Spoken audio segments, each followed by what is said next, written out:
A hálózati lejátszók piaca lassan olyan zsúfolt lesz, mint az M7-es nyáron péntek délután a Balaton felé. Ami nem csoda, hiszen a mai internetes világunkban, ha bármi nemű audiovizuális tartalmat szeretnénk fogyasztani, kényelmesen, jó minőségben, akkor ma már nélkülözhetetlen úgymond egy központi vezérlőegység megléte nappalinkban. Közelmúltban egy új játékos jelent meg ezen a piacon, egyenesen a Samsung hazájából, Dél-Koreából, a Hi-Fi Rose nevű hi-fi gyártó. Egyúttal az ide kapcsolódó jó hír, hogy immáron hazánkban is elérhetőek a Hi-Fi Rose termékei. Sziasztok, Kádas Norbert vagyok, a Hi-Fi Daily csatornát látjátok. A mai részben a Hi-Fi Rose legújabb termékéről, az RS250 hálózati és multimédia lejátszóról fogunk beszélni, amit a magyarországi forgalmazótól kaptam meg frissiben, hogy próbáljam ki, és számoljak be az élményeimről a készülékkel kapcsolatban. Mert hogy az RS250 használata élménydús volt, az biztos.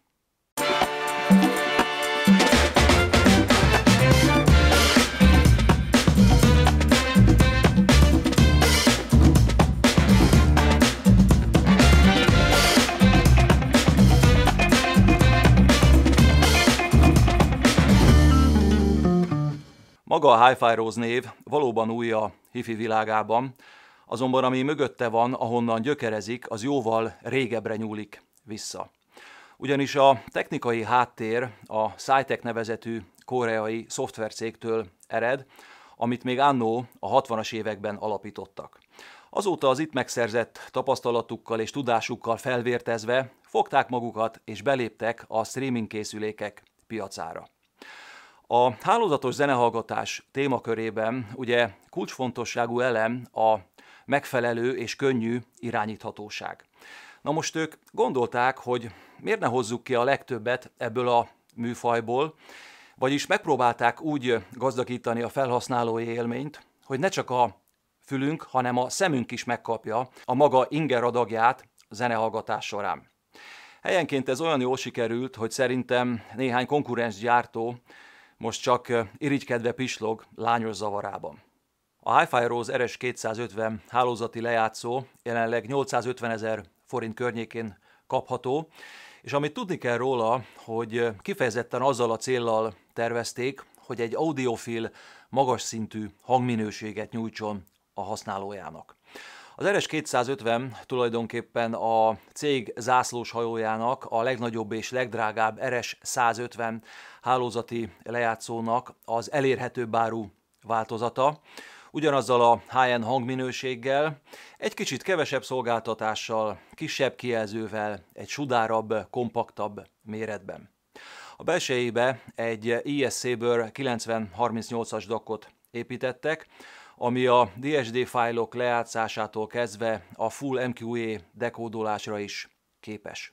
RUN végpontként is tudjuk használni, és persze itt vannak a zeneszolgáltatók, a Tidal, Qobuz, Spotify, internetes rádiók, de van Wi-Fi kapcsolat, AirPlay, Bluetooth, illetve saját zenegyűjteményünket is el tudjuk helyezni rajta, mert HDD vagy SSD merevlemezzel bővíthető tárhellyel is rendelkezik. Amit én hiányoltam, az a Tidal Connect kapcsolódási lehetőség, de ez a hiányosság is csak átmeneti, mert ahogy írják, hamarosan érkezik, a jövőben várható, hogy minden Hi-Fi Rose termék hamarosan megkapja a Tidal Connect szolgáltatást. Az előlapon egy gyönyörű, hatalmas IPS kijelzőt találunk, de hagytak nekünk még egy fizikai hangerőgombot, illetve egy 3,5-ös jack fejhallgató csatlakozási lehetőséget.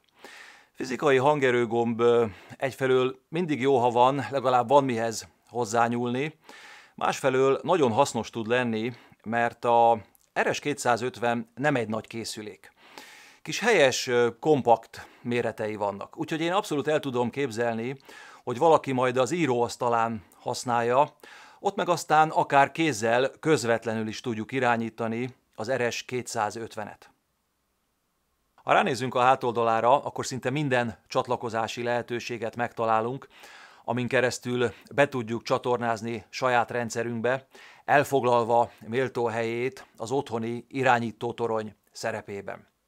Itt hátul van az egyik nagy truváj, a 4K képes HDMI kimenet, vigyázat, nem bemenet, kimenet, amin keresztül nem csak a hálózaton található videótartalmakat, de saját pendrive-on vagy merevlemezen lévő filmjeinket is meg tudjuk nézni, az RS250-nel összekötött monitorunkon vagy tévénken. De erről a funkcióról később még szót ejtünk. Érdemes visszatérni az elejéhez, és megvizsgálni a kijelzőn zajló történéseket, mert ez az, ami az RS250-nek a savaborsát adja. Az alapképernyőn egy Android telefonokról már ismerős rajzolatú kiosztás fogad minket, ahol az alkalmazások, különféle beállítások ikonjait találjuk meg. Egyébként nem érződik, hogy egy új fejlesztésű operációs rendszerrel állunk szemben. Gyorsan, folyékonyan, tip-top működik, és hát folyamatosan csiszolnak rajta, fejleszgetik, például amíg itt volt nálam, csak 4 vagy 5 frissítés érkezett rá. Veszik a visszajelzéseket, és ha kell, alakítanak még rajta, ahol szükséges. Ha belekukkantunk néhány alkalmazásba a teljesség igénye nélkül, akkor például beüzemelésnél a ki- és bemeneti lehetőségek ikonra rákattintva ez a kép fogad minket. Itt nagyon szépen átláthatóan be tudjuk állítani a kívánt csatlakozási módokat a hozzárendelt egyéb paraméterekkel egyetemben.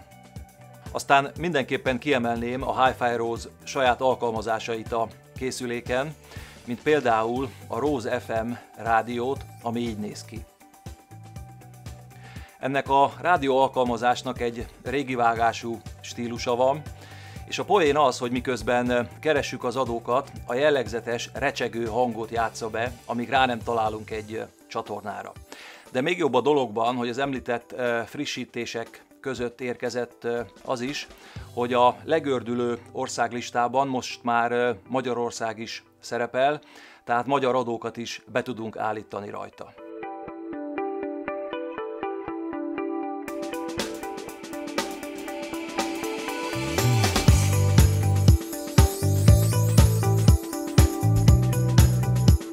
Nekem a legnagyobb zsuga a repertoárban a RoseTube alkalmazásuk, amivel videókat tudunk lejátszani, amely videók megjelennek a kijelzőn. Na, ilyet aztán még tényleg nem láttam máshol, és persze, ha van a közelben egy monitor vagy egy tévé, akkor oda is ki tudjuk adni a 4K-s HDMI kimeneten keresztül. És nem csak a Tidal Video vagy a RoseTube által felkínált videókat tudunk megnézni, hanem a YouTube is integrálva van a rendszerben, ott meg aztán bármit beütünk a keresőbe, lejátszásra kerül. Mindezt reklámmentesen, akár 4K felbontásban.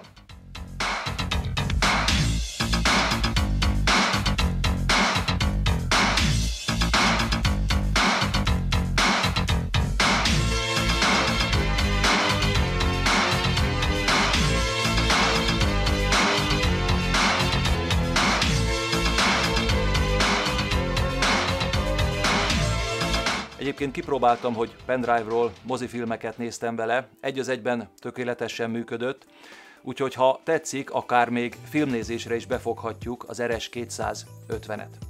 De még mindig nincs vége a mulatságnak, mert a habatortán egy olyan funkció, hogy a képernyőre ki lehet tenni egy klasszikus VU-méter kijelzőt, aminél szintén többféle stílus között tudunk válogatni.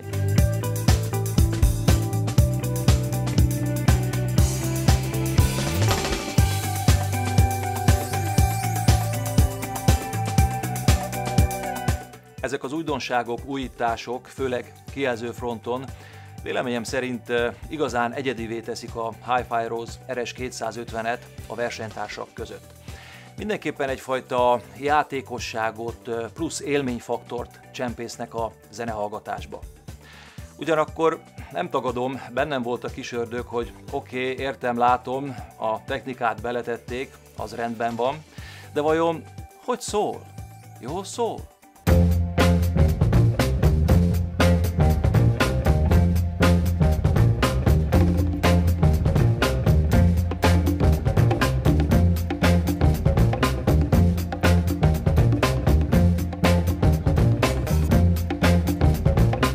Nevetni fogtok, mert amiért én megvenném az RS250-et, az a hangja.